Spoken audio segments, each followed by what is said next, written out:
ನಮಸ್ಕಾರ. ಇದು ಎಕ್ಸೆಲ್ ಅನ್ನ ಹೊಸದಾಗಿ ಕಲಿಯೋರಿಗಾಗಿ ಮಾಡಿದಂಥ ವಿಡಿಯೋ. ನಿಮಗೆ ಎಕ್ಸ್ಪೀರಿಯನ್ಸ್ ಇರಲಿ ಅಥವಾ ಇಲ್ದಿರಲಿ, ಈ ವಿಡಿಯೋ ನೋಡಿದ್ರೆ ಎಕ್ಸೆಲ್ನ ಬಳಸುವ ಸಂಪೂರ್ಣ ಮಾಹಿತಿ ನಿಮಗೆ ಸಿಗುತ್ತೆ.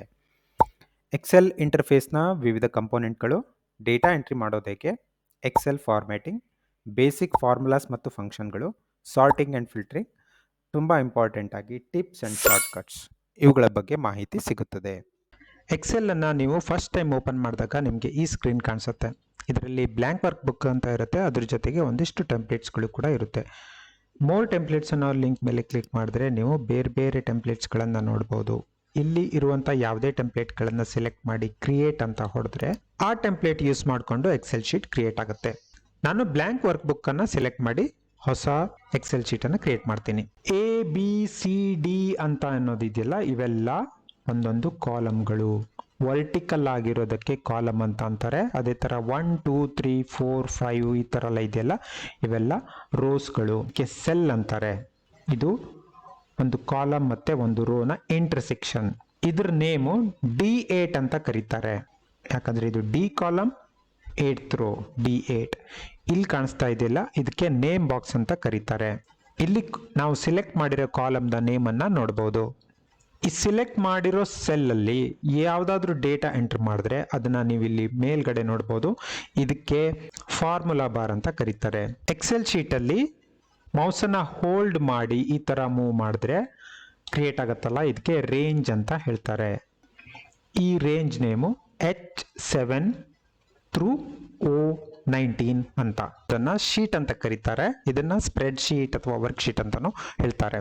ಕೆಳಗಡೆ ಶೀಟ್ 1 ಅಂತ ಕಾಣಿಸುತ್ತಲ್ಲ, ಇಲ್ಲಿ ನೀವು ಡಬಲ್ ಕ್ಲಿಕ್ ಮಾಡಿದ್ರೆ ನಿಮಗೆ ಬೇಕಾಗಿರೋ ಹೆಸರನ್ನ ಈ ಶೀಟ್ಗೆ ಕೊಡ್ಬೋದು. ನಾನು ಇದಕ್ಕೆ ಸ್ಯಾಂಪಲ್ 1 ಅಂತ ಹೆಸರು ಕೊಡ್ತೀನಿ. ನೀವು ನಿಮ್ಗೆ ಬೇಕಾಗಿರೋ ಹೆಸರನ್ನ ಈ ವರ್ಕ್ ಶೀಟ್ಗೆ ಕೊಡ್ಬೋದು.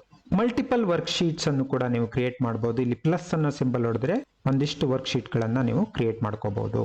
ವರ್ಕ್ ಬುಕ್ ಅಂದ್ರೆ ಗ್ರೂಪ್ ಆಫ್ ವರ್ಕ್ ಶೀಟ್ ಅಂತ. ಈಗ ಸ್ಯಾಂಪಲ್ 1 ಶೀಟ್ 2 ಶೀಟ್ 3 ಅಂತೆಲ್ಲ ಕ್ರಿಯೇಟ್ ಮಾಡಿದ್ದೀನಿ. ಇವೆಲ್ಲ ಗ್ರೂಪ್ ಅನ್ನ ಸೇರಿ ವರ್ಕ್ ಬುಕ್ ಅಂತಾರೆ. ಈ ಸಿಂಗಲ್ ಆಗಿರೋದನ್ನ ವರ್ಕ್ ಶೀಟ್ ಅಂತಾರೆ. ಎಕ್ಸೆಲ್ ಶೀಟ್ ನ ಮೇಲ್ಗಡೆ ಇಲ್ಲಿ file, home, insert, page layout ಅಂತೆಲ್ಲ ಕಾಣಿಸ್ತಾ ಇದೆಯಲ್ಲ, ಇದಕ್ಕೆ ಟ್ಯಾಬ್ ಅಂತ ಕರೀತಾರೆ. ಈ ಟ್ಯಾಬ್ ಕೆಳಗಡೆ ಇರೋದನ್ನ ರಿಬ್ಬನ್ ಅಂತ ಅಂತಾರೆ. ಈ ಏರಿಯಾನ ರಿಬ್ಬನ್ ಅಂತಾರೆ. ರಿಬ್ಬನ್ ಅಲ್ಲಿ ಒಂದು ಲೈನ್ ಆಗಿ ಸಪರೇಟ್ ಆಗಿರುತ್ತಲ್ಲ, ಪ್ರತಿಯೊಂದನ್ನ ಒಂದೊಂದು ಗ್ರೂಪ್ ಅಂತ ಕರೀತಾರೆ. ಫಾಂಟ್, ಅಲೈನ್ಮೆಂಟ್, ನಂಬರ್ ಅಂತ ಬೇರೆ ಬೇರೆ ಗ್ರೂಪ್ಗಳಿವೆ. ಈ ಗ್ರೂಪ್ನ ಎಂಡ್ ಅಲ್ಲಿ ಒಂದು ಆರೋ ಮಾರ್ಕ್ ಕಾಣಿಸುತ್ತಲ್ಲ, ಅದಕ್ಕೆ ಲಾಂಚ್ ಬಟನ್ ಅಥವಾ ಡೈಲಾಗ್ ಲಾಂಚರ್ ಅಂತ ಕರೀತಾರೆ. ಅದನ್ನ ನೀವು ಕ್ಲಿಕ್ ಮಾಡಿದ್ರೆ ಅದೇ ಗ್ರೂಪ್ನ ಬೇರೆ ಬೇರೆ ಆಪ್ಷನ್ಸ್ಗಳನ್ನ ನೋಡ್ಬೋದು. ಈ ಎಲ್ಲ ಆಪ್ಷನ್ಸ್ಗಳನ್ನ ರಿಬ್ಬನ್ ಅಲ್ಲಿ ತೋರಿಸೋದು ಕಷ್ಟ ಅಂತ ಈ ತರ ಸಪರೇಟ್ ಆಗಿ ಲಾಂಚರ್ ಆಪ್ಷನ್ ಅನ್ನ ಕೊಟ್ಟಿದ್ದಾರೆ. ಎಕ್ಸೆಲ್ ಶೀಟ್ ಅನ್ನ ನೀವು ಮೇಲ್ಗಡೆ ಮತ್ತು ಕೆಳಗಡೆ ಮೂವ್ ಮಾಡೋಕ್ಕೆ ಅಂತ ಸ್ಕ್ರೋಲ್ ಬಾರ್ ಅನ್ನ ಇಟ್ಟಿರ್ತಾರೆ. ಇಲ್ಲಿ ನೋಡಿ, ರೈಟ್ ಸೈಡ್ ಒಂದು ಸ್ಕ್ರೋಲ್ ಬಾರ್ ಕಾಣಿಸ್ತಾ ಇದೆಯಲ್ಲ, ಇದರಲ್ಲಿ ನೀವು ಮೇಲೆ ಮತ್ತು ಕೆಳಗಡೆ ಮೂವ್ ಮಾಡಬಹುದು. ಈ ರೈಟ್ ಸೈಡ್ ಇರೋ ಸ್ಕ್ರಾಲ್ ಬಾರ್ ನಿಮಗೆ ವರ್ಟಿಕಲ್ ಮೂವ್ಮೆಂಟ್ ಗೆ ಹೆಲ್ಪ್ ಮಾಡುತ್ತೆ. ಇದಕ್ಕೆ ವರ್ಟಿಕಲ್ ಸ್ಕ್ರಾಲ್ ಬಾರ್ ಅಂತ ಕರೆಯೋಣ. ಅದೇ ತರ ಕೆಳಗಡೆ ಇರೋದು ಹಾರಿಜಾಂಟಲ್ ಮೂವ್ಮೆಂಟ್ ಗೆ ಹೆಲ್ಪ್ ಮಾಡುತ್ತೆ. ಇದು ಹಾರಿಜಾಂಟಲ್ ಸ್ಕ್ರೋಲ್ ಬಾರ್. ಇನ್ನು ಕೆಳಗಡೆ ನಿಮಗೆ ಒಂದು ಮೈನಸ್, ಪ್ಲಸ್ ಮತ್ತೆ ಝೂಮ್ ಅಂತ ಆಪ್ಷನ್ ಇದೆ. ಇದು ನೀವು ಈ ಶೀಟ್ ಅನ್ನ ಝೂಮ್ ಮಾಡಿ, ಝೂಮ್ ಇನ್ ಮತ್ತೆ ಝೂಮ್ ಔಟ್ ಮಾಡಿ ನೋಡಕ್ಕೆ ಹೆಲ್ಪ್ ಮಾಡುತ್ತೆ. ಇಲ್ಲಿ ಬೇರೆ ಬೇರೆ ವ್ಯೂ ಆಪ್ಷನ್ ಗಳಿದೆ. ಇದು ನಾರ್ಮಲ್ ವ್ಯೂ. ಅದೇ ತರ ಬೇರೆ ಬೇರೆ ವ್ಯೂ ಆಪ್ಷನ್ ಗಳಿವೆ, ಅದನ್ನು ಕೂಡ ನೀವು ಯೂಸ್ ಮಾಡಬಹುದು.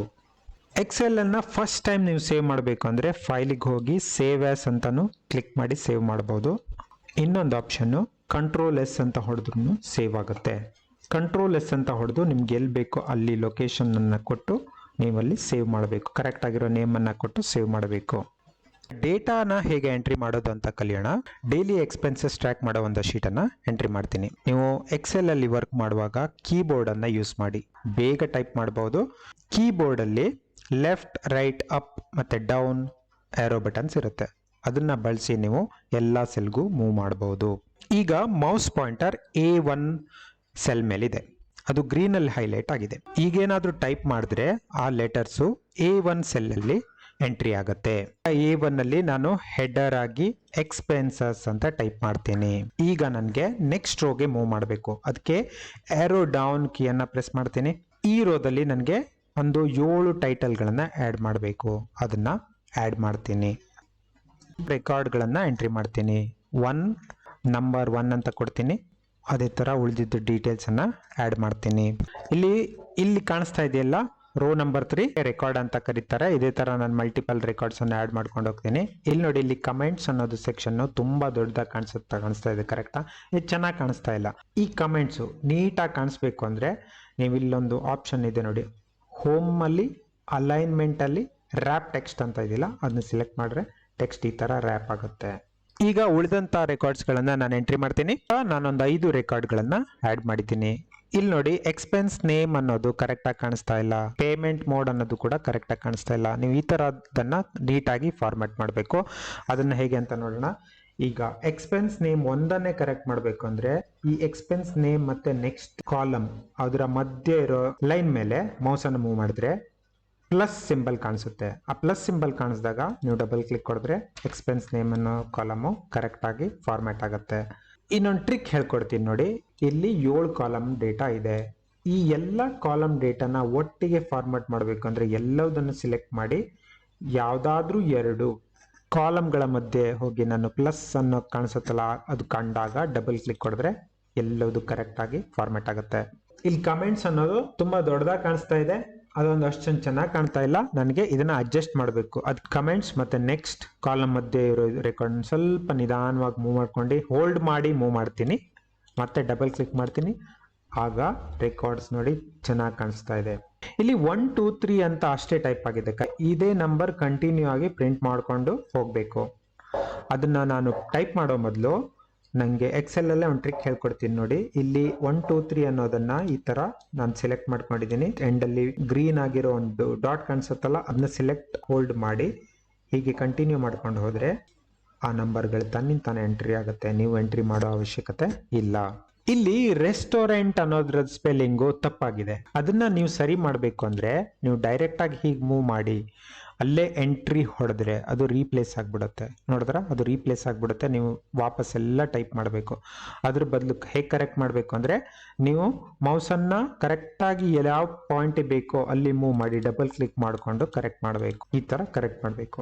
ಮಿಲ್ಕ್ ಅಂತ ಎಂಟ್ರಿ ಆಗಿದೆ, ಕರೆಕ್ಟಾ? ನಾನು ಎಲ್ಲ ಮಿಲ್ಕ್ ಅಂತ ಎಂಟ್ರಿ ಆಗಿರೋದನ್ನ ಫೈಂಡ್ ಔಟ್ ಮಾಡಿ ಅದನ್ನ ಇನ್ನೊಂದು ಲೆಟರ್ ಇಂದ ರೀಪ್ಲೇಸ್ ಮಾಡಬೇಕು ಅಂತ ಅಂದ್ಕೊಳ್ಳಿ. ಆಗೇನ್ ಮಾಡಬೇಕು, ಒಂದು ಆಪ್ಷನ್ ಹೋಮ್ ಅಲ್ಲಿ ಎಡಿಟಿಂಗ್ ಅಲ್ಲಿ ಫೈಂಡ್ ಮತ್ತೆ ರೀಪ್ಲೇಸ್ ಅಂತ ಇದಿಲ್ಲ, ಇದನ್ನ ಸೆಲೆಕ್ಟ್ ಮಾಡಿ ಮಾಡಬಹುದು. ರೀಪ್ಲೇಸ್ ಅಂತ ಹೊಡೆದ್ರೆ ಈ ವಿಂಡೋ ಓಪನ್ ಆಗುತ್ತೆ. ಇನ್ನೊಂದು ಆಪ್ಷನ್ ಶಾರ್ಟ್ ಕಟ್ ಆಗಿ ಕಂಟ್ರೋಲ್ F ಅಂತ ಹೊಡೆದ್ರೆ ನಿಮಗೆ ಫೈಂಡ್ ಅಂಡ್ ರೀಪ್ಲೇಸ್ ವಿಂಡೋ ಕಾಣಿಸುತ್ತೆ. ಇಲ್ಲಿ ರೀಪ್ಲೇಸ್ ಅಂತ ಹೋಗಿ ಅಲ್ಲಿ ನೀವು ಏನನ್ನ ರೀಪ್ಲೇಸ್ ಮಾಡಬೇಕು ಮತ್ತೆ ಯಾವ ಡೇಟಾದಿಂದ ರೀಪ್ಲೇಸ್ ಮಾಡಬೇಕು ಅಂತ ಎಂಟ್ರಿ ಮಾಡಬೇಕು. ನನಗೆ ಮಿಲ್ಕ್ ಅನ್ನ ಡೈರಿ ಅನ್ನೋ ವರ್ಡ್ ಇಂದ ರೀಪ್ಲೇಸ್ ಮಾಡಬೇಕು. ನಾನು ಮಿಲ್ಕ್ ಮತ್ತೆ ಡೈರಿ ಅಂತ ಇಲ್ಲಿ ಎಂಟ್ರಿ ಹೊಡೆದಿದ್ದೀನಿ. ಇಲ್ಲಿ ರೀಪ್ಲೇಸ್ ಆಲ್ ಅಂತ ಇದೆ, ರೀಪ್ಲೇಸ್ ಅಂತ ಇದೆ. ರೀಪ್ಲೇಸ್ ಆಲ್ ಅಂದ್ರೆ ಕಂಪ್ಲೀಟ್ ವರ್ಕ್ ಶೀಟ್ ಅಲ್ಲಿ ಎಲ್ಲೆಲ್ಲಿ ಮಿಲ್ಕ್ ಅಂತ ಇರುತ್ತೋ ಅದು ಡೈರಿಯಿಂದ ರೀಪ್ಲೇಸ್ ಆಗುತ್ತೆ. ರೀಪ್ಲೇಸ್ ಅಂತ ನೀವು ಎಂಟರ್ ಮಾಡಿದ್ರೆ ಅದು ಸಿಂಗಲ್ ರೆಕಾರ್ಡ್ಸ್ ಅನ್ನ ಚೇಂಜ್ ಮಾಡುತ್ತೆ. ಅದು ಯಾವ್ದು ಸೆಲೆಕ್ಟ್ ಆಗಿರುತ್ತೋ ಆ ರೆಕಾರ್ಡ್ಸ್ ಅನ್ನಷ್ಟೇ ಚೇಂಜ್ ಮಾಡ್ಕೊಂಡು ಹೋಗುತ್ತೆ. ಎಕ್ಸೆಲ್ ಅಲ್ಲಿ ಫಾರ್ಮ್ಯಾಟ್ ಮಾಡೋದು ಹೇಗೆ ಅಂತ ಕಲಿಯೋಣ. ಅದ್ರ ಜೊತೆಗೆ ಆಟೋಫಿಲ್ ಮತ್ತೆ ಫ್ಲಾಶ್ ಫಿಲ್ ಬಗ್ಗೆನೂ ತಿಳಿಯೋಣ. ನಾನು ನಿಮಗೆ ಇಲ್ಲಿ ಎಂಪ್ಲಾಯಿ ವರ್ಕ್ ಶೀಟ್ ಅನ್ನ ನಿಮ್ಗಾಗಿ ರೆಡಿ ಮಾಡಿದ್ದೀನಿ, ಆದ್ರೆ ಡೇಟಾ ಫಾರ್ಮ್ಯಾಟ್ ಆಗಿಲ್ಲ. ಇಲ್ಲಿ ಟೈಟಲ್ ರೋ ಇದೆ. ಸಪೋಸ್ ಈ ಇಡೀ ಟೈಟಲ್ ರೋ ಅನ್ನ ನಾನು ಒಂದೇ ಸಲ ಫಾರ್ಮ್ಯಾಟ್ ಮಾಡಬೇಕು ಅಂದ್ರೆ ಈ ತರ ಆ ರೋ ಅನ್ನ ಸೆಲೆಕ್ಟ್ ಮಾಡ್ಕೋಬೇಕು. ಸೆಲೆಕ್ಟ್ ಮಾಡಾದ್ಮೇಲೆ ಹೋಮ್ ಟ್ಯಾಬ್ ಅಲ್ಲಿ ಫಾಂಟ್ ಗ್ರೂಪಿಗೆ ಹೋಗಿ ನಿಮ್ಗೆ ಬೇಕಾಗಿರೋ ಫಾಂಟು, ಕಲರು, ಸೈಜು ಅವುಗಳನ್ನೆಲ್ಲ ಸೆಲೆಕ್ಟ್ ಮಾಡಬೇಕು. ಮೊದಲನೇದಾಗಿ ನಾನು ಬೋಲ್ಡ್ ಮಾಡ್ತೀನಿ. ಆಮೇಲೆ ಅದಕ್ಕೊಂದು ಚೆನ್ನಾಗಿರೋ ಕಲರ್ ಕೊಡೋಣ. ಫಾಂಟ್ ಅನ್ನ ನನಗೆ ಬೇಕಾಗಿರೋ ಫಾಂಟ್ಗೆ ಚೇಂಜ್ ಮಾಡ್ಕೊತೀನಿ. ಇಲ್ಲಿ ಜೀವನ್ ಕುಮಾರ್ ಇದೆಯಲ್ಲ, ನನಗೆ ಇದೊಂದು ಸೆಲ್ಗೆ ಸಪರೇಟ್ ಆಗಿರೋ ಫಾರ್ಮ್ಯಾಟ್ ಬೇಕು ಅಂತ ಅಂದ್ಕೊಳ್ಳಿ. ಆ ಸೆಲ್ಲನ್ನು ಸೆಲೆಕ್ಟ್ ಮಾಡ್ಕೊತೀನಿ. ಸೆಲೆಕ್ಟ್ ಮಾಡಿ ಬೇಕಾಗಿರೋ ಫಾಂಟು, ಕಲರು ಅವನ್ನೆಲ್ಲ ಸೆಲೆಕ್ಟ್ ಮಾಡ್ತೀನಿ. ಈಗ ಈ ಜೀವನ್ ಕುಮಾರ್ಗಿರುವಂಥ ಫಾರ್ಮ್ಯಾಟು ಬೇರೆ ಬೇರೆ ಕಡೆ ಅಪ್ಲೈ ಆಗಬೇಕು ಅಂದರೆ ಜೀವನ್ ಕುಮಾರ್ ಅಂತ ಸೆಲ್ಗೆ ಕ್ಲಿಕ್ ಮಾಡ್ಕೊತೀನಿ. ಇಲ್ಲೊಂದು ಬ್ರಷ್ ತರ ಕಾಣಿಸುತ್ತಲ್ಲ, ಇದಕ್ಕೆ ಫಾರ್ಮ್ಯಾಟ್ ಪೇಟ್ನರ್ ಅಂತಾರೆ. ಅದ್ರ ಮೇಲೆ ಕ್ಲಿಕ್ ಮಾಡಿದ್ರೆ ಆ ಫಾರ್ಮ್ಯಾಟು ಬೇರೆ ಕಡೆ ಪೇಸ್ಟ್ ಆಗುತ್ತೆ. ಈಗ ನನಗೆ ಪೂಜಾ ಪಾಟೀಲ್ಗೂ ಇದೇ ಫಾರ್ಮ್ಯಾಟ್ ಅನ್ನು ಅಪ್ಲೈ ಮಾಡ್ತೀನಿ. ಆಗ ಇನ್ನೊಂದು ನೆಕ್ಸ್ಟ್ ಸೆಲ್ ಕ್ಲಿಕ್ ಮಾಡಿದ್ರೆ ಆ ಫಾರ್ಮ್ಯಾಟ್ ಹೋಗಿರುತ್ತೆ. ನಿಮಗೆ ಇದೇ ಸೇಮ್ ಫಾರ್ಮ್ಯಾಟ್ ಮಲ್ಟಿಪಲ್ ಕಡೆ ಅಪ್ಲೈ ಆಗಬೇಕು ಅಂದರೆ ಮೊದಲನೇದಾಗಿ ನಾವು ಬೇಕಾಗಿರೋ ಸೆಲ್ಲನ್ನು ಸೆಲೆಕ್ಟ್ ಮಾಡ್ತೀನಿ. ಈಗ ಫಾರ್ಮ್ಯಾಟ್ ಪೇಂಟರ್ ಬ್ರಷ್ ಅನ್ನ 2 ಸಲ ಕ್ಲಿಕ್ ಮಾಡ್ತೀನಿ. ಡಬಲ್ ಕ್ಲಿಕ್ ಮಾಡಿ ಬೇರೆ ಎಲ್ಲ ಕಡೆ ಈ ತರ ಅಪ್ಲೈ ಮಾಡ್ಕೊಂಡು ಹೋಗ್ಬಹುದು. ಈಗ ಮಾಡಿರೋ ಚೇಂಜಸ್ ಅನ್ನೆಲ್ಲ ರಿವರ್ಸ್ ಮಾಡ್ತೀನಿ. ಇಲ್ಲಿ ನೋಡಿ ಜಾಯ್ನಿಂಗ್ ಡೇಟ್ ಯಾವ ತರ ಕಾಣಿಸ್ತಾ ಇದೆ ಅಂತ, ಇದು ಕರೆಕ್ಟ್ ಆಗಿರೋ ಫಾರ್ಮೇಟ್ ಅಲ್ಲಿ ಕಾಣಿಸ್ತಾ ಇಲ್ಲ. ಕರೆಕ್ಟಾ? ನಾನೇನ್ ಮಾಡಬೇಕು, ಇದು ಈ ಇಡೀ ಕಾಲಮ್ ಡೇಟ್ ಫಾರ್ಮೇಟ್ ಅಲ್ಲಿ ಕಾಣಿಸ್ಬೇಕಿತ್ತು, ಬಟ್ ಅದು ಕರೆಕ್ಟ್ ಆಗಿ ಕಾಣಿಸ್ತಾ ಇಲ್ಲ. ಅದಕ್ಕೆ ಏನ್ ಮಾಡ್ಬೇಕು ಅಂದ್ರೆ ಆ ಕಾಲಮ್ ಅನ್ನ ಸೆಲೆಕ್ಟ್ ಮಾಡಬೇಕು. ಇಲ್ಲಿ ಹೋಮ್ ಟ್ಯಾಬ್ ಅಲ್ಲಿ ನಂಬರ್ ಅಂತ ಕಾಣಿಸ್ತಾ ಇದೆ, ಅಲ್ಲಿ ಇಲ್ಲೊಂದು ಬಾಕ್ಸಸ್ ಕಾಣಿಸ್ತಾ ಇದೆ ಎಲ್ಲ ಜನರಲ್ ಅಂತ, ಅಲ್ಲಿ ಹೋಗಿ ನಿಮ್ಗೆ ಯಾವ ಡೇಟ್ ಬೇಕು ಆ ಡೇಟ್ ಫಾರ್ಮೇಟ್ ಅನ್ನ ಸೆಲೆಕ್ಟ್ ಮಾಡಬೇಕು. ಈಗ ಡೇಟ್ ಫಾರ್ಮೇಟ್ ಸೆಲೆಕ್ಟ್ ಆದಾಗ ಕರೆಕ್ಟ್ ಆಗಿರೋ ಡೇಟ್ ಫಾರ್ಮೇಟ್ ಅಲ್ಲಿ ಕಾಣಿಸ್ತಾ ಇದೆ. ಇಲ್ಲಿ ಸ್ಯಾಲ್ರಿ ಇದೆ, ನಂಬರ್ ಆಫ್ ರಿಪೋರ್ಟ್ ಇಸ್ ಇದೆ. ಸ್ಯಾಲ್ರಿ ಒಂದು ಮನಿ ತರ ಕಾಣಿಸ್ಬೇಕು, ರಿಪೋರ್ಟ್ ಇಸ್ ಕರೆಕ್ಟ್ ಆಗಿ ಕಾಣಿಸ್ಬೇಕು. ನಂಬರ್ ಮತ್ತೆ ಕರೆನ್ಸಿ ಮಧ್ಯ ಡಿಫ್ರೆನ್ಸ್ ಗೊತ್ತಾಗ್ತಾ ಇಲ್ಲ. ಕರೆಕ್ಟಾ? ಅದಕ್ಕೆ ನಾನೇನ್ ಮಾಡಬೇಕು, ಈ ಮಂತ್ಲಿ ಸ್ಯಾಲ್ರಿ ಕಾಲಮ್ ಅನ್ನ ಸೆಲೆಕ್ಟ್ ಮಾಡಿ ಕರೆನ್ಸಿ ಅಂತ ಕೊಡ್ತೀನಿ. ಕರೆನ್ಸಿ ಅಂತ ಕೊಟ್ಟಾಗ ಇಲ್ಲಿ ನಿಮ್ಗೆ ಕರೆಕ್ಟ್ ಆಗಿ ಕಾಣಿಸುತ್ತಾ? ಡಾಲರ್ ಅಂತ ಕಾಣಿಸ್ತು. ಸೊ ನಿಮ್ಗೆ ಕರೆನ್ಸಿ ಮತ್ತೆ ನಂಬರ್ಗೆ ಕರೆಕ್ಟ್ ಆಗಿ ಡಿಫ್ರೆನ್ಸ್ ಗೊತ್ತಾಯ್ತು. ಸೊ ನಿಮ್ಗೆ ಬೇಕಾಗಿರೋ ಫಾರ್ಮ್ಯಾಟ್ ಗಳನ್ನ ನೀವು ಇಲ್ಲಿ ಸೆಲೆಕ್ಟ್ ಮಾಡ್ಕೋಬಹುದು. ಬೈ ಡಿಫಾಲ್ಟ್ ಆಗಿ ಫಾರ್ಮ್ಯಾಟ್ ಜನರಲ್ ಅಂತ ಇರುತ್ತೆ. ಆ ಜನರಲ್ ಅಂತ ಆಗಿರೋ ಫಾರ್ಮ್ಯಾಟ್ ಅನ್ನ ನಿಮ್ಗೆ ಬೇಕಾಗಿರೋ ಫಾರ್ಮ್ಯಾಟ್ ಗೆ ಚೇಂಜ್ ಮಾಡ್ಕೊಂಡು ಯೂಸ್ ಮಾಡ್ಕೋಬಹುದು. ಆಟೋ ಫಿಲ್ ಅಂದ್ರೆ ಏನಂತ ಕಲಿಯೋಣ. ಇಲ್ಲಿ ನೋಡಿ 1 2 3 4 ಅಂತ ನಂಬರ್ ಇದೆ. ಇದೊಂದು ಸೀಕ್ವೆನ್ಸ್ ಅಲ್ಲಿ ಇದೆ. ಈ ಸೀಕ್ವೆನ್ಸ್ ಅನ್ನ ನಾವು ಕಂಟಿನ್ಯೂ ಮಾಡ್ಕೊಂಡು ಹೋಗ್ಬೇಕು, ಯಾವುದೇ ಲಾಜಿಕ್ ಇಲ್ಲ ಇಲ್ಲಿ. ಈಗ ನಾನು 1 2 3 4 ಅನ್ನೋದನ್ನ ಸೆಲೆಕ್ಟ್ ಮಾಡಿ ಮೌಸ್ ಅಲ್ಲಿ ಹೀಗೆ ಕಂಟಿನ್ಯೂ ಮಾಡ್ಕೊಂಡು ಹೋದ್ರೆ ಆ ನಂಬರು ತನ್ನಿಂತಾನೆ ಎಂಟ್ರಿ ಆಗುತ್ತೆ. ಇದಕ್ಕೆ ಆಟೋ ಫಿಲ್ ಅಂತಾರೆ. ಈ ಆಟೋ ಫಿಲ್ ಅನ್ನ ಬರೀ ನಂಬರ್ ಅಷ್ಟೇ ಅಲ್ಲ, ಇಲ್ಲಿ ಕೆಳಗಡೆ ಒಂದಿಷ್ಟು ಎಕ್ಸಾಂಪಲ್ ಕೊಟ್ಟಿದ್ದೀನಿಲ್ಲ, ಅದರಲ್ಲೂ ಕೂಡ ನೀವು ಅಪ್ಲೈ ಮಾಡ್ಬೋದು. ಇಲ್ಲಿ ಡೇಸ್ ಅಲ್ಲಿ ಸಂಡೇ ಮಂಡೇ ಅಂತ ಇದೆ. ನಾನೇನ್ ಮಾಡ್ತೀನಿ, ಸಂಡೇ ಮಂಡೇ ಎರಡನ್ನು ಮೌಸ್ ಅಲ್ಲಿ ಹೋಲ್ಡ್ ಮಾಡಿ ಸೆಲೆಕ್ಟ್ ಮಾಡ್ಕೊಂಡಿರ್ತೀನಿ. ಆಮೇಲೆ ಈ ತರ ಕಂಟಿನ್ಯೂ ಮಾಡ್ಕೊಂಡು ಹೋಗ್ತೀನಿ. ಟ್ಯೂಸ್ಡೇ, ವೆಡ್ನೆಸ್ಡೇ, ಥರ್ಸ್ಡೇ ಆ ಥರ ಉಳಿದಿದ್ದೆಲ್ಲ ತನ್ನಿಂತಾನೆ ಎಂಟರ್ ಆಯಿತು. ಹಾಗೆ ಇಲ್ಲಿ ಫಸ್ಟ್ ಆ್ಯಂಡ್ ಸೆಕೆಂಡ್ ಇದೆ, ಅದನ್ನು ಕೂಡ ನಾನೇನು ಮಾಡ್ತೀನಿ ಈ ಥರ ಕಂಟಿನ್ಯೂ ಮಾಡ್ಕೊಂಡು ಹೋಗ್ತೀನಿ. ಥರ್ಡ್, ಫೋರ್ತ್, ಫಿಫ್ತ್ ಅನ್ನೋದು ನೀವು ಟೈಪ್ ಮಾಡಬೇಕಾಗಿಲ್ಲ, ತನ್ನಿಂತಾನೆ ಟೈಪ್ ಆಯಿತು. ಅದೇ ಥರ ಕ್ವಾರ್ಟರ್ಸ್ಗೂ ಕೂಡ ನಾನು ಹಿಂಗೆ ಕಂಟಿನ್ಯೂ ಮಾಡ್ಕೊಂಡು ಹೋದರೆ ಅದೆಲ್ಲ quarters Q1, Q2, Q3, Q4 ಆಮೇಲೆ ವಾಪಸ್ Q1. ಸೊ ಅದು ಇಂಟೆಲಿಜೆಂಟ್ ಆಗಿದೆ ಎಕ್ಸೆಲ್. ಬೇಕಾಗಿರೋ ಡೇಟಾನ ಅದೇ ಫಿಲ್ ಮಾಡ್ತು. ಇದಕ್ಕೆ ಆಟೋ ಫಿಲ್ ಅಂತಾರೆ. ಫ್ಲಾಶ್ ಫಿಲ್ ಅಂದ್ರೆ ಇದರಲ್ಲೊಂಥರ ಲಾಜಿಕ್ ಇರುತ್ತೆ. ಒಂದು ಪ್ಯಾಟರ್ನ್ ಅನ್ನ ಅಬ್ಸರ್ವ್ ಮಾಡಿ ಎಕ್ಸೆಲ್ ಅರ್ಥ ಮಾಡಿಕೊಂಡು ಅದೇ ಪ್ಯಾಟರ್ನ್ ಅನ್ನ ಬೇರೆ ಕಡೆ ಅಪ್ಲೈ ಮಾಡುತ್ತೆ. ಇಲ್ಲಿ ನೋಡಿ ಜೀವನ್ ಕುಮಾರ್, ಪೂಜಾ ಪಾಟೀಲ್, ಸುರೇಶ್ ಬಿ, ಚೇತನ್ ಟಿ ಅಂತ ನೇಮ್ಗಳಿದೆಯಲ್ಲ, ಇಲ್ಲಿ ಫಸ್ಟ್ ನೇಮ್ ಮತ್ತೆ ಲಾಸ್ಟ್ ನೇಮ್ ಕಾಂಬಿನೇಷನ್ ಆಗಿ ನೇಮ್ ಅನ್ನ ಮಾಡಿದ್ದೀನಿ. ನನಗೆ ಬರೀ ಫಸ್ಟ್ ನೇಮ್ ಬೇಕು ಅಂದ್ರೆ ಏನ್ ಬೇಕು, ನನಗೆ ಸುಮ್ಮನೆ ಜೀವನ್ ಅಂತ ಬೇಕು. ಕರೆಕ್ಟಾ? Jeevan is the first name ಇಲ್ಲಿ. ಈಗ ನೆಕ್ಸ್ಟ್ ರೋದಲ್ಲಿ ಪೂಜಾ ಅಂದ್ರೆ ಇಸ್ ದ ಫಸ್ಟ್ ನೇಮ್. ನೀವು ಈ ತರ ಸುಮ್ಮನೆ ಟೈಪ್ ಮಾಡ್ಕೊಂಡು ಹೋಗೋ ಬದಲು ಮೊದಲನೇದಾಗಿ ನೀವು ಈಗ ಒಂದು ಸ್ಯಾಂಪಲ್ ಅನ್ನ ಎಂಟ್ರಿ ಮಾಡಿ. ಈ ಜೀವನ್ ಕುಮಾರ್ ಅನ್ನೋ ಇದರಿಂದ ಜೀವನ್ ಅಂತ ಎಂಟ್ರಿ ಮಾಡಿದ್ದೀರಾ. ಕರೆಕ್ಟಾ? ಆಮೇಲೆ ಬೇಕಾಗಿರೋ ಉಳಿದಿದ್ದ ರೋಸ್ ಅನ್ನ ಸಿಲೆಕ್ಟ್ ಮಾಡಿ ಕಂಟ್ರೋಲ್ ಇ ಅಂತ ಓದಿದ್ರೆ ಅದು ಆಟೋಮೆಟಿಕ್ ಆಗಿ ಬೇಕಾಗಿರೋ ಡೇಟಾನ ಅರ್ಥ ಮಾಡ್ಕೊಂಡು ಫಿಲ್ ಮಾಡ್ತು. ನೀವು ಫಸ್ಟ್ ಜೀವನ್ ಅಂತ ಎಂಟ್ರಿ ಮಾಡಿರೋದ್ರಲ್ಲಿ ಲಾಜಿಕ್ ಅನ್ನ ಅರ್ಥ ಮಾಡ್ಕೊಂಡು ಫಸ್ಟ್ ನೇಮ್ ಅನ್ನ ಇಲ್ಲಿಂದ ಸೆಲೆಕ್ಟ್ ಮಾಡಿ ಇಲ್ಲಿ ಹಾಕ್ತು. ಕರೆಕ್ಟಾ? ಸುರೇಶ್ ಅನ್ನೋದು ಬಂತು, ಚೇತನ್ ಅನ್ನೋದು ಬಂತು. ಅದೇ ತರ ಇಲ್ಲಿ ನೋಡಿ, ಇಲ್ಲಿ ನಾನು ಲಾಸ್ಟ್ ನೇಮ್ ಸೆಲೆಕ್ಟ್ ಮಾಡ್ತೀನಿ. ಕುಮಾರ್ ಅಂತ ಫಸ್ಟ್ ಒಂದು ನೇಮ್ಗಷ್ಟೇನೆ ನಾನು ಸೆಲೆಕ್ಟ್ ಮಾಡ್ತೀನಿ. ಆಮೇಲೆ ಉಳಿದಿದ್ದನ್ನ ಕಂಟ್ರೋಲ್ ಇ ಅಂತ ಹೊಡೆದ್ರೆ ಇಲ್ಲಿ ಹಾಕಿರೋ ಲಾಸ್ಟ್ ನೇಮು ಕರೆಕ್ಟ್ ಆಗಿ ತನ್ನಿಂತಾನೆ ಬಂತು. ಇದಕ್ಕೆ ಫ್ಲಾಶ್ ಫಿಲ್ ಅಂತಾರೆ. ಎಕ್ಸೆಲ್ ಅಲ್ಲಿ ಫಾರ್ಮುಲಾಗಳನ್ನ ಹೇಗೆ ಮಾಡಬೇಕು ಅನ್ನೋದನ್ನ ನೋಡೋಣ. ಈಗ ನಾನು ಇಲ್ಲೊಂದು ಎಂಪ್ಲಾಯಿ ಡೇಟಾಬೇಸ್ ಅನ್ನು ಕ್ರಿಯೇಟ್ ಮಾಡ್ಕೊಂಡಿದ್ದೀನಿ. ಇಲ್ಲಿ ಒಂದು ಎಂಪ್ಲಾಯಿ ರೆಕಾರ್ಡ್ಸ್ ಇರುತ್ತೆ, E100 ಅಂತ ಇಟ್ಕೊಳ್ಳಿ. ಅಲ್ಲಿ PF ಇದೆ, ಆಲ್ ಅಲವೆನ್ಸಸ್ ಇದೆ. ನಾನು ಟೋಟಲ್ ಸ್ಯಾಲರಿನ ಕ್ಯಾಲ್ಕುಲೇಟ್ ಮಾಡಬೇಕಂದ್ರೆ PF ಮತ್ತೆ ಎಲ್ಲ ಅಲವೆನ್ಸಸ್ ಅನ್ನ ಸೇರಿಸಬೇಕು. ಅದಕ್ಕೇನು ಮಾಡಬೇಕು, ಒಂದು ಫಾರ್ಮುಲಾನ ಕ್ರಿಯೇಟ್ ಮಾಡಬೇಕು. ಫಸ್ಟ್ ಸ್ಟೆಪ್ ಅಲ್ಲಿ ಈಕ್ವಲ್ ಟು ಅಂತ ಟೈಪ್ ಮಾಡಬೇಕು. ಆಮೇಲೆ ಈ ಫಾರ್ಮುಲಾಕ್ಕೆ ಏನೇನು ಬೇಕು ಅಂತ ಹುಡುಕಿ ಆ ಡೀಟೇಲ್ಸ್ ಅನ್ನ ಆ್ಯಡ್ ಮಾಡಬೇಕು. ಎಂಪ್ಲಾಯಿ ರೆಕಾರ್ಡ್ನ ಟೋಟಲ್ ಸ್ಯಾಲ್ರಿ ಕ್ಯಾಲ್ಕುಲೇಟ್ ಮಾಡಬೇಕು ಅಂದರೆ PF ಮತ್ತೆ ಆಲ್ ಅಲವೆನ್ಸಸ್ ಬೇಕು. ಅದನ್ನ ಹೇಗೆ ಟೈಪ್ ಮಾಡಬೇಕು ಅನ್ನೋದನ್ನ ಎರಡು ತರ ತೋರಿಸ್ತೀನಿ. C4 ಪ್ಲಸ್ D4 ಎಂಟ್ರಿ ಹೊಡೆದ್ರೆ 25,000. ಇದು ಎರಡು ಪ್ಲಸ್ ಆಗಿ ಇಲ್ಲಿ ಬಂತು, ಒಂದು ಫಾರ್ಮುಲಾ ಕ್ರಿಯೇಟ್ ಆಯಿತು. ಫಾರ್ಮುಲಾಗಳನ್ನ ಎಡಿಟ್ ಮಾಡಬೇಕಂದ್ರೆ ಬೆಸ್ಟ್ ಮೆಥಡ್ ಇಲ್ಲಿ ಫಾರ್ಮುಲಾ ಬಾರ್ ಅಂತ ತೋರಿಸಿದಿಲ್ಲ, ಅಲ್ಲಿ ಎಡಿಟ್ ಮಾಡೋದು. ಇಲ್ಲಿ ಕೂಡ ಎಡಿಟ್ ಮಾಡ್ಬೋದು, ಬಟ್ ಇಲ್ಲಿ ಎಡಿಟ್ ಮಾಡಿದ್ರೆ ನಿಮಗೆ ಈಸಿಯಾಗಿ ಮಾಡ್ಬೋದು. ಏನಾದರೂ ಕಷ್ಟದ ಫಾರ್ಮುಲಾಗಳನ್ನ ಎಡಿಟ್ ಮಾಡೋಕ್ಕೆ ನಿಮಗೆ ಈಸಿ ಆಗುತ್ತೆ. ಇದೇ ಸೇಮ್ ಫಾರ್ಮುಲಾ ಇಲ್ಲಿರೋ ಎಲ್ಲ ರೆಕಾರ್ಡ್ಗಳಿಗೂ ಕೂಡ ಅಪ್ಲೈ ಆಗಬೇಕು. ನಾನು ನಿಮಗೆ ಮುಂಚೆ ತೋರಿಸಿದ್ದೆ ಯಾವ ಫಾರ್ಮುಲಾ ಅಥವಾ ಏನನ್ನು ಕಾಪಿ ಮಾಡಬೇಕೋ ಅದನ್ನ ನೀವು ಡ್ರ್ಯಾಗ್ ಮಾಡಿಕೊಂಡು ಹೋಗ್ಬೋದು. ಈ 100 ಇಂದ 106 ವರೆಗೆ ಒಂದೇ ಫಾರ್ಮುಲಾ ಅಪ್ಲೈ ಆಗಬೇಕು. ಅದಕ್ಕೆ ಏನು ಮಾಡಬೇಕು ಅಂದರೆ ಆ ಫಾರ್ಮುಲಾ ಇರೋ ಸೆಲ್ ಇದೆಯಲ್ಲ ಆ ಸೆಲ್ಲನ್ನು ಸೆಲೆಕ್ಟ್ ಮಾಡಿ, ಇಲ್ಲಿ ಪ್ಲಸ್ ಅಂತ ಇದೆಯಲ್ಲ ಆ ಸಿಂಬಲನ್ನು ಡಬಲ್ ಕ್ಲಿಕ್ ಮಾಡಿ. ಈಗ ನೋಡಿದ್ರ ಮ್ಯಾಜಿಕ್, ಎಲ್ಲ ಫಾರ್ಮುಲಾಗಳು ತನ್ನಿಂತಾನೆ ಆ್ಯಡ್ ಆಯಿತು. E4 ಅಲ್ಲಿ ನಾನು ಹಾಕಿರೋ ಫಾರ್ಮುಲಾ C4 ಪ್ಲಸ್ D4 ಅಂದರೆ ಎಡಿಷನ್. ಅದೇ ಥರ ನೀವು ಸಬ್ಟ್ರಾಕ್ಷನ್, ಮಲ್ಟಿಪ್ಲಿಕೇಶನ್, ಡಿವಿಷನ್ ಎಲ್ಲವುದನ್ನು ಮಾಡಬಹುದು. ಬರೀ ಇಲ್ಲಿ ಪ್ಲಸ್ ಹಾಕಿರೋ ಸಿಂಬಲನ್ನು ಚೇಂಜ್ ಮಾಡಿ ನಿಮ್ಗೆ ಯಾವ ಬೇಕಾಗಿರೋ ಸಿಂಬಲನ್ನು ಹಾಕ್ಕೊಂಡ್ರೆ ಎಡಿಷನ್, ಮಲ್ಟಿಪ್ಲಿಕೇಶನ್, ಸಬ್ಟ್ರಾಕ್ಷನ್ ಅವನ್ನೆಲ್ಲ ಮಾಡಬಹುದು. E4 formula C4 plus D4 ಆದರೆ ಇಲ್ಲಿ ನೋಡಿ E5 formula C5 plus D5. ಇದಕ್ಕೆ ಈ ತರ ಫಾರ್ಮುಲಾಗಳಿಗೆ ರಿಲೇಟಿವ್ ಫಾರ್ಮುಲಾ ಅಂತ ಹೇಳ್ತಾರೆ. CE5 ಅಂತ ಇತ್ವಲ್ಲ ಅದಕ್ಕೆ ರಿಲೇಟಿವ್ ಆಗಿ ನಾವು D5 ಮತ್ತೆ C5 ಅನ್ನ ಆಡ್ ಮಾಡ್ತೀವಿ. ಅದೇ ತರ ಅದು ರಿಲೇಟಿವ್ ಆಗಿ ಹುಡ್ಕೊಂಡು ಫಾರ್ಮುಲಾಗಳನ್ನ ಕ್ರಿಯೇಟ್ ಮಾಡ್ತು. ಈ ಅಬ್ಸಲ್ಯೂಟ್ ಫಾರ್ಮುಲಾ ಅನ್ನೋದನ್ನ ನೋಡೋಣ. ಅಂದ್ರೆ ಒಂದಿರೋ ಸ್ಯಾಲ್ರಿ 1.5 ಟೈಮ್ಸ್ಗೆ ಜಾಸ್ತಿ ಆಗುತ್ತೆ ಅಂತ ಕಂಪ್ನಿ ಅನೌನ್ಸ್ ಮಾಡ್ತು ಅಂತ ಅಂದ್ಕೊಳ್ಳಿ. ಈ ಸ್ಯಾಲ್ರಿ 1.5 ಪಟ್ಟು ಜಾಸ್ತಿ ಆಗಬೇಕು, ಕರೆಕ್ಟಾ? ಅದಕ್ಕೆ ಏನ್ ಮಾಡಬೇಕು ಅಂದ್ರೆ ಈಗ ಇಲ್ಲಿ ಈಕ್ವಲ್ ಟು ಅಂತ ಹೊಡ್ಕೊತೀನಿ, ಸೇಮ್ ಹೌದಾ? ಈಕ್ವಲ್ ಟು ಅಂತ ಹೊಡೆದು ಟೋಟಲ್ ಸ್ಯಾಲ್ರಿ ಹೊಡೆದೆ. ನೆಕ್ಸ್ಟು ಅಬ್ಸಲ್ಯೂಟ್ ಪರ್ಸೆಂಟೇಜ್ ಎಲ್ಲಿದೆ? ಇಲ್ಲಿದೆ.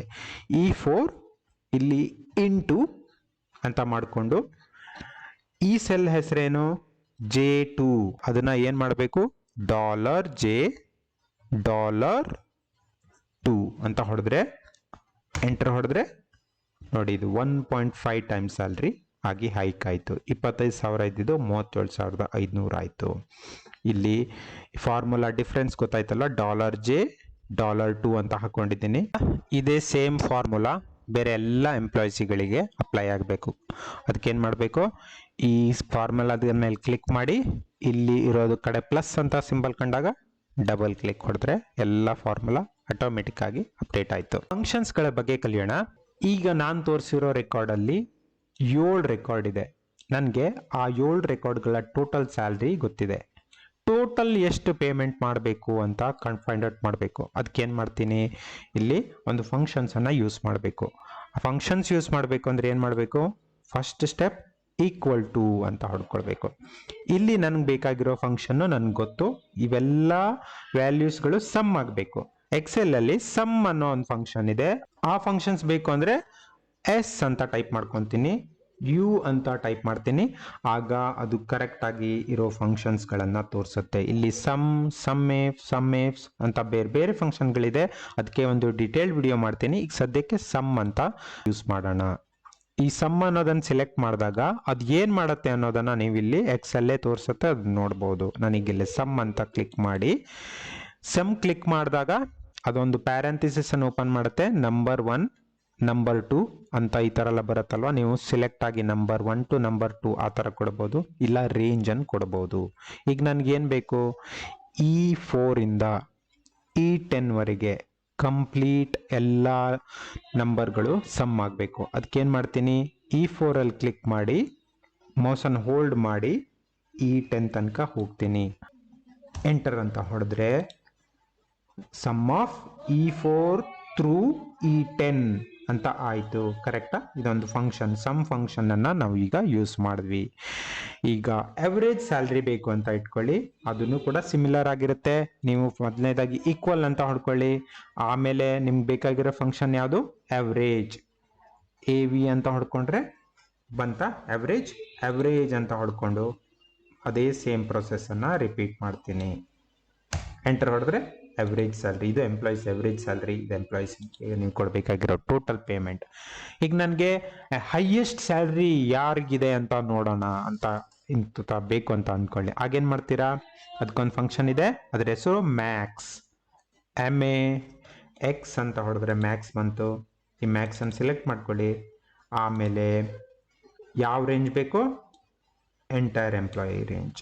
ಅದನ್ನ ಸೆಲೆಕ್ಟ್ ಮಾಡಿ ಎಂಟರ್ ಹೊಡೆದ್ರೆ ಹೈಯೆಸ್ಟ್ ಸ್ಯಾಲ್ರಿ ಗೊತ್ತಾಯ್ತು. ಮ್ಯಾಕ್ಸಿಮಮ್ ಸ್ಯಾಲ್ರಿ ನೋಡಿ, ಇಲ್ಲಿರೋ ಸ್ಯಾಲ್ರಿಗಳಲ್ಲಿ ಮ್ಯಾಕ್ಸಿಮಮ್ ಸ್ಯಾಲ್ರಿ 67,000 ಅಂತ ಇತ್ತಲ್ವಾ, ಅದು ಬಂತು. ಅಲ್ಲಿ ನನಗೆ ಮಿನಿಮಮ್ ಸ್ಯಾಲ್ರಿ ಬೇಕು ಅಂತ ಇಟ್ಕೊಳ್ಳಿ, ಯಾವುದು ಲೋಯೆಸ್ಟ್ ಸ್ಯಾಲ್ರಿ. ಅದನ್ನ ಫೈಂಡ್ ಔಟ್ ಮಾಡಬೇಕು ಅಂದ್ರೆ ಏನು ಮಾಡಬೇಕು? ಈಕ್ವಲ್ ಟು ಮಿನ್ ಅಂತ ಟೈಪ್ ಮಾಡಿದ್ರೆ ಬರುತ್ತೆ. ಮಿನ್ ಅಂತ ಇದನ್ನ ಡಬಲ್ ಕ್ಲಿಕ್ ಮಾಡಿ ಸೆಲೆಕ್ಟ್ ಮಾಡ್ಕೊಳ್ಳಿ. ಆಗ ನಿಮ್ಗೆ ಓಪನಿಂಗ್ ಬ್ರಾಕೆಟ್ ಬಂತ. ಓಪನಿಂಗ್ ಬ್ರಾಕೆಟ್ ಬಂದ ಆದ್ಮೇಲೆ ನಿಮ್ಗೆ ಬೇಕಾಗಿರೋ ರೇಂಜನ್ನು ಸೆಲೆಕ್ಟ್ ಮಾಡಿ. ಇಲ್ಲಿ ನೀವು ಕ್ಲೋಸಿಂಗ್ ಪ್ಯಾರೆಂಥಸಿಸ್ ಹಾಕಬೇಕು ಅಂತಿಲ್ಲ. ಎಂಟರ್ ಅಂತ ಹೊಡೆದ್ರೆ ತನ್ನಿಂತಾನೆ ಹಾಕೊಂಡು ಅದು ಕ್ಯಾಲ್ಕುಲೇಟ್ ಮಾಡ್ಕೊಳ್ಳುತ್ತೆ. ಮಿನ್ ಫಂಕ್ಷನ್ ಗೊತ್ತಾಯ್ತು. ಇದೇ ತರ ತುಂಬಾ ಫಂಕ್ಷನ್ಸ್ಗಳಿದೆ. ಆ ಫಂಕ್ಷನ್ಸ್ಗಳ ಮೇಲೇನೆ ಸಪ್ರೇಟ್ ಆಗಿ ವಿಡಿಯೋ ಮಾಡೋಣ. ಈಗ ಸದ್ಯಕ್ಕೆ ನೀವು ಫಂಕ್ಷನ್ಸ್ಗಳನ್ನ ಹೇಗೆ ಯೂಸ್ ಮಾಡೋದು ಅನ್ನೋದನ್ನ ಕಲ್ತ್ಕೊಂಡ್ರಿ. ಮತ್ತೆ ಫಿಲ್ಟರ್ ಬಗ್ಗೆ ಕಲ್ಯೋಣ. ಎಕ್ಸ್ಪೆನ್ಸ್ ಶೀಟ್ ಇದೆ. ಇಲ್ಲಿ ಎಕ್ಸ್ಪೆನ್ಸ್ ಒಂದಿಷ್ಟು ಟೈಪ್ ಆಫ್ ಎಕ್ಸ್ಪೆನ್ಸಸ್ ಇದೆ, ಮತ್ತೆ ಒಂದಿಷ್ಟು ಟೈಪ್ ಆಫ್ ಪೇಮೆಂಟ್. ಕೆಲವೊಂದನ್ನು ಕ್ಯಾಶಲ್ಲಿ ಕೊಟ್ಟಿದ್ದೀನಿ, ಕೆಲವೊಂದನ್ನು ಜಿ ಪೇ ಅಲ್ಲಿ ಕೊಟ್ಟಿದ್ದೀನಿ. ಕರೆಕ್ಟಾ? ನನಗೆ ಯಾವ್ಯಾವ ಪೇಮೆಂಟನ್ನು ಕ್ಯಾಶಲ್ಲಿ ಕೊಟ್ಟಿದ್ದೀನಿ, ಯಾವ್ಯಾವ ಪೇಮೆಂಟನ್ನು ಜಿ ಪೇ ಅಲ್ಲಿ ಕೊಟ್ಟಿದ್ದೀನಿ ಅಂತ ಫಿಲ್ಟರ್ ಮಾಡಿ ನೋಡಬೇಕು ಅಂತ ಇದ್ರೆ ಫಿಲ್ಟರ್ ಆಪ್ಷನ್ಸನ್ನು ನೋಡ್ಕೊತೀವಿ. ಹೋಮ್ ಟ್ಯಾಬಿಗೆ ಹೋಗಿ ಎಡಿಟಿಂಗ್ ಅನ್ನೋ ಗ್ರೂಪಲ್ಲಿ ಸಾರ್ಟ್ ಆ್ಯಂಡ್ ಫಿಲ್ಟರ್ ಅಂತ ಆಪ್ಷನ್ ಇದೆಯಲ್ಲ, ಅಲ್ಲಿ ಕ್ಲಿಕ್ ಹೊಡಿರಿ. ಇಲ್ಲಿ ಫಿಲ್ಟರ್ ಅನ್ನೋ ಆಪ್ಷನನ್ನು ಫಿಲ್ಟರ್ ಅಂತ ಹೊಡೆದ್ರೆ ಈಗ ನೋಡಿ ಇಲ್ಲಿ ಫಿಲ್ಟರ್ ಅಪ್ಲೈ ಆಯಿತು. ಒಂದ್ಸಲ ಈಗ ಫಿಲ್ಟರ್ ಅಪ್ಲೈ ಆದಮೇಲೆ ಈಗ ನಾನು ಹೇಳ್ದಂಗೆ ನನಗೆ ಫೈಂಡ್ ಔಟ್ ಮಾಡಬೇಕು ಯಾವ್ಯಾವ ಪೇಮೆಂಟನ್ನು ಕ್ಯಾಶಲ್ಲಿ ಮಾಡಿದ್ದೀನಿ ಅಂತ ಫೈಂಡ್ ಔಟ್ ಮಾಡಬೇಕು ಅಂದರೆ ಇಲ್ಲಿ ಪೇಮೆಂಟ್ ಮೋಡಲ್ಲಿ ನಿಮಗೆ ಕ್ಯಾಶು ಮತ್ತು ಜಿ ಪೇ ಅಂತ ಸಿಲೆಕ್ಟ್ ಆಗಿದೆ. ಅಲ್ಲಿ ನಾನು ಕ್ಯಾಶ್ ಅಂತ ಹೊಡೆದು ಓಕೆ ಅಂತ ಹೊಡೆದ್ರೆ ನೋಡಿ ಇವೆರಡು ಪೇಮೆಂಟನ್ನು ನಾನು ಕ್ಯಾಶಲ್ಲಿ ಮಾಡಿದ್ದೆ ಅಂತ ಗೊತ್ತಾಗುತ್ತೆ. ಅದೇ ಥರ ಜಿ ಪೇಯಲ್ಲಿ ಬೇಕು ಅಂದರೆ ಜಿ ಪೇ ಅಂತ ಸಿಲೆಕ್ಟ್ ಮಾಡಿಕೊಂಡ್ರೆ ಜಿ ಪೇ ಅಥವಾ ಗೂಗಲ್ ಪೇ ಮಾಡಿರೋ ಪೇಮೆಂಟ್ಗಳು ಕಾಣಿಸುತ್ತೆ. ಇದಕ್ಕೆ ಫಿಲ್ಟ್ರಿಂಗ್ ಅಂತ ಹೇಳ್ತಾರೆ. ಜಾಸ್ತಿ ಇರೋ ಎಕ್ಸ್ಪೆನ್ಸಸ್ಸು ಮೊದಲೇ ಕಾಣಿಸ್ಬೇಕು, ಕಮ್ಮಿ ಇರೋ ಎಕ್ಸ್ಪೆನ್ಸಸ್ ಎಲ್ಲ ಕೆಳಗಡೆ ಕಾಣಿಸ್ಬೇಕು. ಆ ಥರ ಆರ್ಡ್ರಲ್ಲಿ ಈ ಡೇಟಾನ ನೋಡಬೇಕು ಅಂದರೆ ಸಾರ್ಟ್ ಫಂಕ್ಷನನ್ನು ಯೂಸ್ ಮಾಡಬೇಕು. ಸಾರ್ಟ್ ಫಂಕ್ಷನ್ ಮಾಡಬೇಕು ಅಂದರೆ ಏನು ಮಾಡಬೇಕು ಅಂದರೆ ಈಗ ನನಗೆ ಸಾರ್ಟ್ ಬೇಸ್ಡ್ ಆನ್ ಅಮೌಂಟ್ ಮಾಡಬೇಕು. ಕರೆಕ್ಟಾಗಿ ಅಮೌಂಟ್ ಮೇಲೆ ಸಾರ್ಟ್ ಮಾಡಬೇಕು ಅಂದರೆ ಈ ಅಮೌಂಟ್ ಕಾಲಮ್ನ ಯಾವುದೋ ಒಂದು ರೆಕಾರ್ಡ್ ಮೇಲೆ ನೀವು ನಿಮ್ಮ ಮೌಸನ್ನು ಮೂವ್ ಮಾಡಬೇಕು. ರೈಟ್ ಕ್ಲಿಕ್ ಅಂತ ಹೊಡೆದು ಇಲ್ಲಿ ಸಾರ್ಟ್ ಅಂತ ಆಪ್ಷನ್ ಇದೆ. ಇಲ್ಲಿ smallest to largest, sort largest to smallest, ದೊಡ್ಡ ನಂಬರಿಂದ ಸಣ್ಣ ನಂಬರಿಗೆ ಅಥವಾ ಸಣ್ಣ ನಂಬರಿಂದ ದೊಡ್ಡ ನಂಬರಿಗೆ ಸಾರ್ಟ್ ಮಾಡಿ ಆಪ್ಷನ್ ಇದೆ. ನಂಗೆ ಬೇಕಾಗಿರೋದು ದೊಡ್ಡ ನಂಬರ್ ಫಸ್ಟ್ ಬರಬೇಕಲ್ವಾ, ಅದಕ್ಕೆ ಸಾರ್ಟ್ ಲಾರ್ಜೆಸ್ಟ್ ಟು ಸ್ಮಾಲೆಸ್ಟ್ ಅಂತ ಹೊಡೆದ್ರೆ ಈಗ ನೋಡಿ ಇಡೀ ರೆಕಾರ್ಡ್ಸ್ಗಳು ಲಾರ್ಜೆಸ್ಟ್ ಅಮೌಂಟಿಂದ ಸ್ಮಾಲೆಸ್ಟ್ ಅಮೌಂಟ್ ಕಡೆಗೆ ಸಾರ್ಟ್ ಆಯಿತು. ಇಲ್ಲಿ ನಾನು ಅಮೌಂಟ್ ಮೇಲೆ ಅಥವಾ ನಂಬರ್ ಮೇಲೆ ಸಾರ್ಟ್ ಮಾಡಿದ್ದೀನಿ. ಬೇರೆ ಥರ ಸಾರ್ಟನ್ನು ಕೂಡ ನೀವು ಮಾಡ್ಬೋದು. ಸಪೋಸ್ ನನಗೆ ಯಾವ ಡೇಟ್ ಮೇಲೆ ಸಾರ್ಟ್ ಮಾಡಬೇಕು, ಫಸ್ಟ್ ಆಗಿರೋ ಡೇಟು ಮೊದಲೇ ಬರಬೇಕು ಅಂದರೆ ಆ ಡೇಟ್ ಕಾಲಮ್ ಮೇಲೆ ಕ್ಲಿಕ್ ಮಾಡಿ ಸಾರ್ಟ್ ಅಂತ ಹೊಡೆದು ಸಾರ್ಟ್ ಅಂತ ಸೆಲೆಕ್ಟ್ ಮಾಡಿ ಓಲ್ಡೆಸ್ಟು ನ್ಯೂಯೆಸ್ಟ್ ಅಂತ ಸೆಲೆಕ್ಟ್ ಮಾಡಿದ್ರೆ ಯಾವಾಗ ಫಸ್ಟ್ ನೀವು ಖರ್ಚು ಮಾಡಿರೋದು ಫಸ್ಟ್ ಬರುತ್ತೆ, ಲಾಸ್ಟ್ ಖರ್ಚು ಮಾಡಿರೋದು ಕೊನೆಗೆ ಹೋಗುತ್ತೆ. ನಾವು ಸಾರ್ಟ್ ಸ್ಮಾಲೆಸ್ಟ್ ಟು ಲಾರ್ಜೆಸ್ಟ್ ಅಥವಾ ಲಾರ್ಜೆಸ್ಟ್ ಟು ಸ್ಮಾಲೆಸ್ಟ್ ಅಂತ ಮಾಡೋದ್ರ ಬದಲಿಗೆ ಬೇರೆ ಥರ ಏನೋ ಸಾರ್ಟ್ ಮಾಡಬೇಕಾದ್ರೆ ಇಲ್ಲಿ ಕಸ್ಟಮ್ ಸಾರ್ಟ್ ಅಂತ ಇದೆ, ಆ ಆಪ್ಷನ್ ಅನ್ನು ಕೂಡ ನೀವು ಯೂಸ್ ಮಾಡ್ಬೋದು.